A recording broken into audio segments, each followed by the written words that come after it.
की कक्षा में आपका स्वागत है। गणित की कक्षा में हमने बात की थी पाठ भिन्न और दशमलव की। भिन्न और दशमलव के अंतर्गत हम भिन्न की बात कर चुके हैं। आज हम बात करेंगे दशमलव की। प्रश्नावली 2.5 इसका पहला प्रश्न जैसे इसने दिया है 0.5 अथवा 0.05 में कौन बड़ा है। यदि हम 0.5 कहें तो इसे हम देखें कि इसका दशमलव के बाईं ओर तो 0 है, लेकिन दशमलव के दाहिनी ओर 5 है। इसी प्रकार दूसरे अंक को हमने देखा दशमलव के बाईं ओर 0 है और दशमलव के दाहिनी ओर 0 और 5 है। अब इन दोनों का अर्थ समझते हैं। दशमलव के दाहिनी ओर का दशमलव 5 का अर्थ होगा जो दशमलव के दाहिनी ओर है, तो दशमलव 5 यानी पहले स्थान का अर्थ होता है 10वां भाग। तो दशमलव 5 का अर्थ हुआ 5 का 10वां भाग या 5/10। अब दूसरे में हम देखें 0.05 इसका अर्थ होगा इस पहले स्थान में 0 है तो 10वां भाग तो इसका 0 है।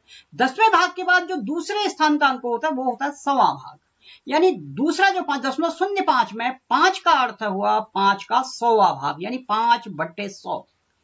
अब आप ये कौन बड़ा है तो आप स्वयं समझ सकते हैं कि यहां हमने 5 के 10 भाग करे हैं, यहां 5 के 100 भाग करे हैं, तो 5 के जहां 10 भाग करेंगे वो बड़ा होगा। और इसको दूसरे तरीके से देखने का तरीका यह होगा कि दशमलव के बाद का हम पहला अंक देखते हैं और उसकी तुलना करते हैं। दशमलव बाद के पहला अंक यहाँ 5 है और दशमलव के बाद का पहला अंक यहाँ 0 है, तो 5 बड़ा होगा। इसे हमने दोनों तरीके से देख लिया कि भिन्न में भी कैसे करेंगे और इसकी का तरीका क्या होगा। तो इस प्रकार हम इनकी तुलना करते हैं। 0.5 और 0.05 में हमने देखा कि दशमलव से पहले दोनों में 0 है, यहां भी 0 है और यहां भी 0 है, इसे दशमलव से पहले देखने की आवश्यकता नहीं है। दशमलव के बाद यहाँ 5 है और यहाँ 0 है, तो बड़ा 5 है तो 0.5 बड़ा होगा, वही हमने यहाँ लिखा है। दूसरी संख्या हमने देखी 0.7 अथवा 0.5। यहां भी हम देखेंगे दशमलव से पूर्व दोनों जगह 0 है, इसलिए दशमलव से पूर्व तुलना नहीं करनी है, दशमलव के बाद तुलना करनी है। दशमलव के बाद यहाँ 7 है और यहाँ 5 है। दशमलव के बाद 7 और 5 में हमें अब तुलना करनी है। हम कहेंगे 7 बड़ा है 5 से, तो 0.7 बड़ा है 0.05 से। तीसरा प्रश्न इसी का 7 अथवा 0.7। अब 7 को हम 7.0 भी लिख सकते हैं और इसको हमने 0.7 हमने लिखा है। अब 7 को हम 7.0 हमने लिखा तो हमने देखा दशमलव से पूर्व दशमलव से पहले यहाँ 7 है और दशमलव से पहले यहाँ 0 है। हम कहेंगे 7 बड़ा होता है 0 से। 7 यदि 0 से बड़ा होता है तो 7.0 या 7 बड़ा है 0.7 से। अब इसका प्रश्न संख्या 4, 5, 6 जिनमें तुलना करनी है, इनकी तुलना आप स्वयं कर लेंगे।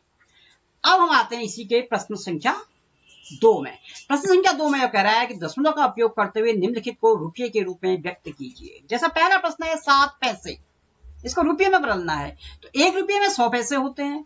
तो इसका ठीक उल्टा हम करें कि 1 पैसे में कितने रुपये होते हैं, तो हम कहेंगे 1/100। 1 पैसे में 1/100, तो 7 पैसे में कितने रुपये होंगे। हम इस प्रकार इन प्रश्नों को अब हल करेंगे। तो 1 पैसे में हमने कहा 1/100 रुपये, तो 7 पैसे में 7/100 रुपये। अब 7/100 जो मैंने पहले प्रश्न के हल के पहले भाग के हल में बताया था कि 100 का भाग करना है, तो 100 भाग का अर्थ होता है दशमलव का दूसरा स्थान। पहला स्थान होता है 10वां भाग, तो 10वें भाग में तो कुछ नहीं है तो 0 आएगा और दूसरा भाग है में 7 आएगा, क्योंकि 7 के 100 भाग हो रहे हैं। जैसे आसान तरीका इसका यह भी होगा कि हमने यहाँ 2 शून्य है, अगर 1 लिखा हो उसके पीछे कुछ शून्य दिए हो, 1 के पीछे यहाँ 2 शून्य यानी संख्या 100 है, तो दशमलव दूसरे स्थान में चले जाएगा। हमने 7 को ऐसे ही लिखा। अब 7 लिखा तो इसमें दशमलव 7 के बाद यहां पर है, दूसरे स्थान में आया, तो पहला स्थान और दूसरा स्थान, तो हमें संख्या मिली 0.07। अगला है 7 रुपये 7 पैसे। 7 रुपये 7 तो रुपये में ही है, इसको ऐसे ही लिखा धन 7 पैसे। ऊपर हम हल कर चुके हैं 7/100, तो 7/100 को हमने अभी अभी हल किया है 0.07 यानी 7 धन 0.07 जो होगा 7.07 रुपया। इस प्रकार हमने इसे भी हल कर लिया है। तीसरा 77 रुपये 77 पैसे। यहां भी 77 रुपये तो ऐसे ही लिखेंगे क्योंकि रुपये में पूरा है, और 77 पैसे 70/100। 1 पैसे में 1/100, 77 पैसे में 70/100। अब 77 लिखा 100वां भाग है, 100वां भाग है तो दशमलव के का एक संख्या का 100वां भाग हो, 77 का 100वां भाग तो दशमलव के दूसरे स्थान में आएगा। वैसे भी देखें तो यहाँ 100 में 2 शून्य है तो दशमलव 2 स्थान बाद आएगा। 77 में शून्य 77 के बाद माना जाएगा। 77 के बाद 77/100 को हल किया, हमने देखा 1 के पीछे 2 शून्य यानी 100 है, तो दशमलव 77 के बाद माना जाता है तो दशमलव 2 स्थान बाद आएगा। यहाँ दशमलव था 1 स्थान और 2 स्थान, यानी यहाँ आ गया है 0.77, यानी 77.77 होगा, 77.77 रुपये। इसी प्रकार 50 पैसे को हमने परिवर्तित करना है तो 50/100, इसको आप स्वयं कर लेंगे। 235 पैसे, 1 पैसे 1/100 तो 235 पैसे 235/100। यहां भी 235 में दशमलव यहां पर है तो 2 स्थान खिसकेगा, पहला स्थान और दूसरा स्थान, यानी 2 के बाद दशमलव आ जाएगा तो 2.35 रुपये। तो आज के लिए बस इतना ही। इन प्रश्नों का अभ्यास आप घर में स्वयं भी कर लेंगे और मेरा यह वीडियो देखने के लिए बहुत बहुत